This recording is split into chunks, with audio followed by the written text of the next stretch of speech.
Bom dia a todos e muito bem-vindos à maravilhosa Belém. Aqui é o Sérgio Teixeira Júnior e esse é o Boletim Diário do Reset, direto da COP30 em Belém. Hoje é terça-feira, dia 11 de novembro, e esses foram os destaques do primeiro dia da conferência. A presidência brasileira conseguiu um acordo para definir a agenda da COP de Belém e driblou um problema que se anunciava para o primeiro dia da conferência, ou pelo menos o empurrou alguns dias para frente. O governo brasileiro tinha um evento para falar do Plano Clima, que é a aplicação na prática do que o país prometeu na sua NDC, mas o plano ainda não ficou pronto. Os bancos multilaterais de desenvolvimento, como o BID, apresentaram um estudo sobre o financiamento de adaptação climática. E a chuva caiu com força em Belém. Nosso repórter ficou ensopado, e antes disso ele levou 1 hora para percorrer num ônibus um trajeto de menos de 1 quilômetro. Esse boletim é um oferecimento da Yara, líder mundial em nutrição de plantas. A COP começou nessa segunda-feira e começou bem. Isso não estava garantido. Toda a conferência do clima segue um ritual básico de abertura. O presidente da COP anterior faz um pequeno discurso, normalmente falando bem de si mesmo e de todas as decisões que eles conseguiram adotar, e passa oficialmente a presidência para o país anfitrião. O embaixador André Corrêa do Lago só assumiu oficialmente como presidente da COP agora, e o mandato dele vai até a COP do ano que vem, que ainda não se sabe se vai ser na Austrália ou na Turquia. O discurso de posse do embaixador André Corrêa do Lago foi curto, tirando as menções ao presidente Lula, a primeira-dama Janja e a tantas outras autoridades que estavam lá na sala. Ele lembrou que está envolvido com o regime climático desde a Rio 92, quando foi criada a Convenção do Clima. A COP é a conferência dos países ou as partes dessa convenção.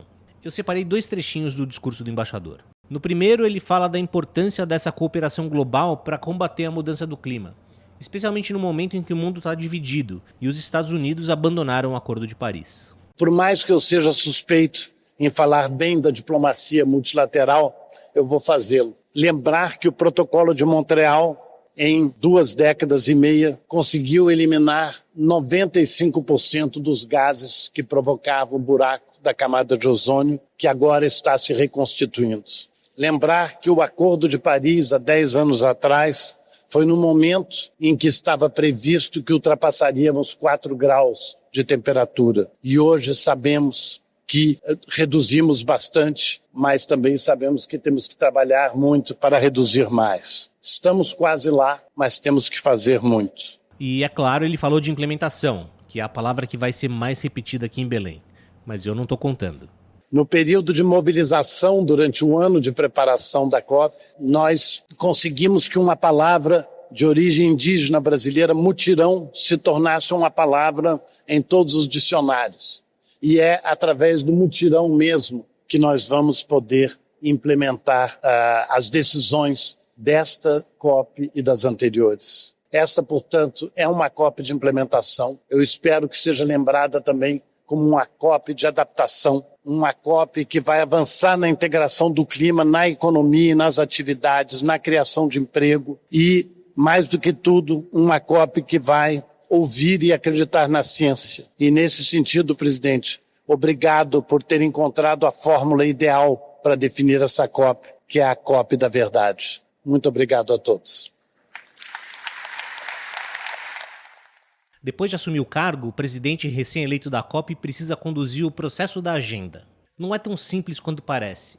Como tudo nas COPs, os países precisam estar de acordo com o que vai ser negociado, com o que vai entrar nessa agenda oficial. A presidência não tem o poder de fazer essas escolhas. Isso significa que muitos países começam a barganha já nesse momento. E às vezes isso acaba no que eles chamam de guerra de agenda. No ano passado, essa guerra durou o primeiro dia inteiro. E isso é um problema, porque a COP só tem 11 dias de trabalho. Cada hora perdida nessa disputa faz falta lá no final. Os brasileiros conseguiram uma solução pelo menos temporária. 4 itens polêmicos vão ser discutidos até quarta-feira.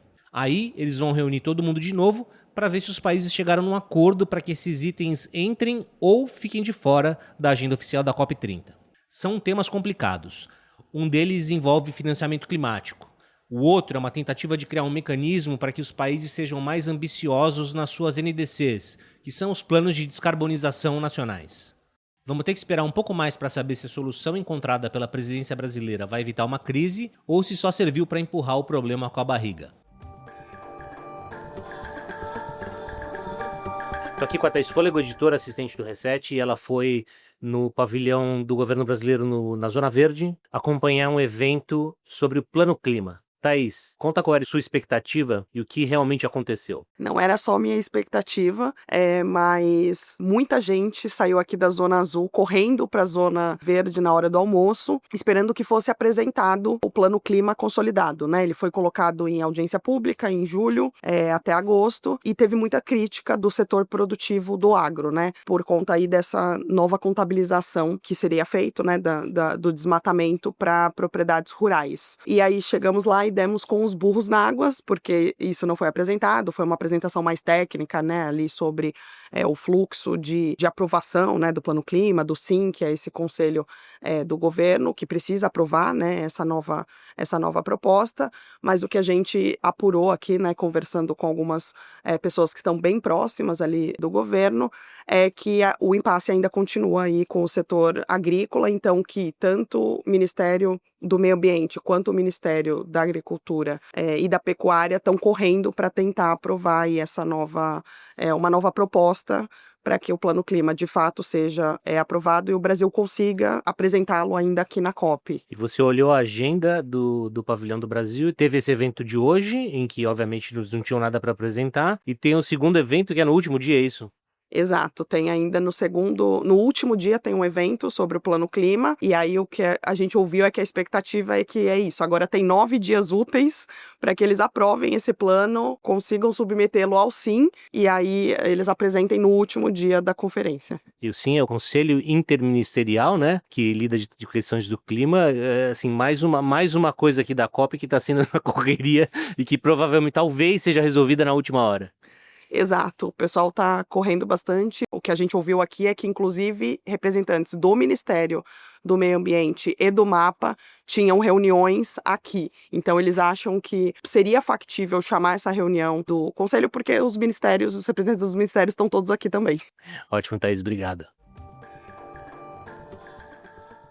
Estou aqui com a Vanessa Dashi, que foi cobrir hoje o lançamento de um estudo de bancos multilaterais de desenvolvimento. Vanessa, conta um pouco do que foi anunciado. Bom, era um evento que tinha vários dirigentes aí de bancos de desenvolvimento do mundo inteiro e representantes também de algumas cidades, alguns governos nacionais e subnacionais, basicamente para falar da necessidade de se escalar o financiamento para resiliência climática, né, para adaptação das cidades, dos negócios, e eles apontaram num estudo quais são os grandes entraves, como destravar esses recursos e como atrair o setor privado, justamente para ampliar, né, o financiamento. E eu conversei rapidamente com o presidente do Banco Interamericano de Desenvolvimento, o Ilan Goldfein, na saída. A COP tem como um dos temas centrais a adaptação. Acabou de acontecer, né, esse painel do papel dos bancos de desenvolvimento no financiamento, adaptação e resiliência climática.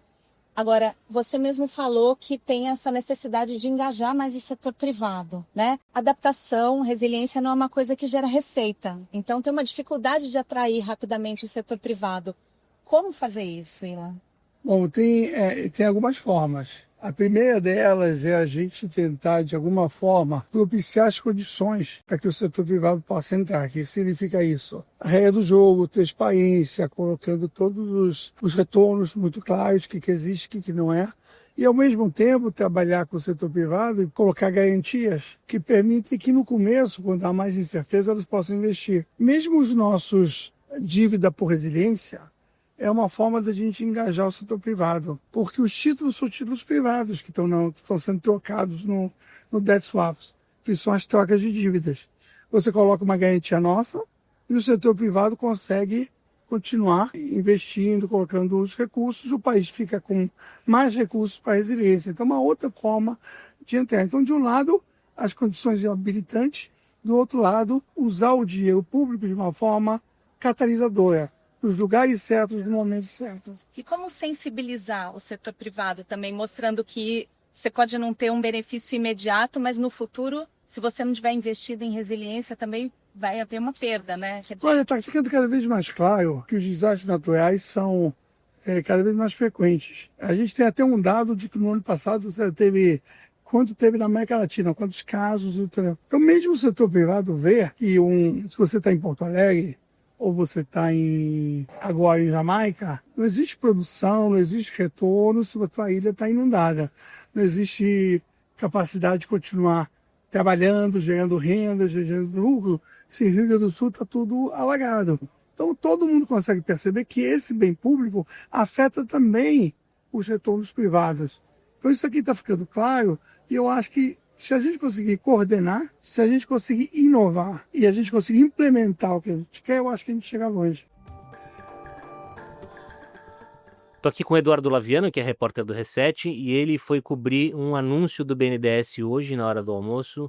Eduardo, me conta, o que foi anunciado? E aí, Sérgio? Pois é, o anúncio do BNDES foi relacionado à chamada pública de mitigação climática do banco, que recebeu 45 propostas de fundos de investimento e que juntos têm um potencial aí, segundo o banco, de mobilizar até 73 bilhões em investimentos sustentáveis. As propostas apresentadas demonstraram uma demanda de 21 bilhões em apoio financeiro do banco e tem projeto de tudo, né? Descarbonização, processo industrial, transição energética, infraestrutura de adaptação climática, reflorestamento, conservação de florestas e o resultado, né, dessa seleção dos fundos, que podem ser até 7 no total, o resultado vai ser divulgado em janeiro.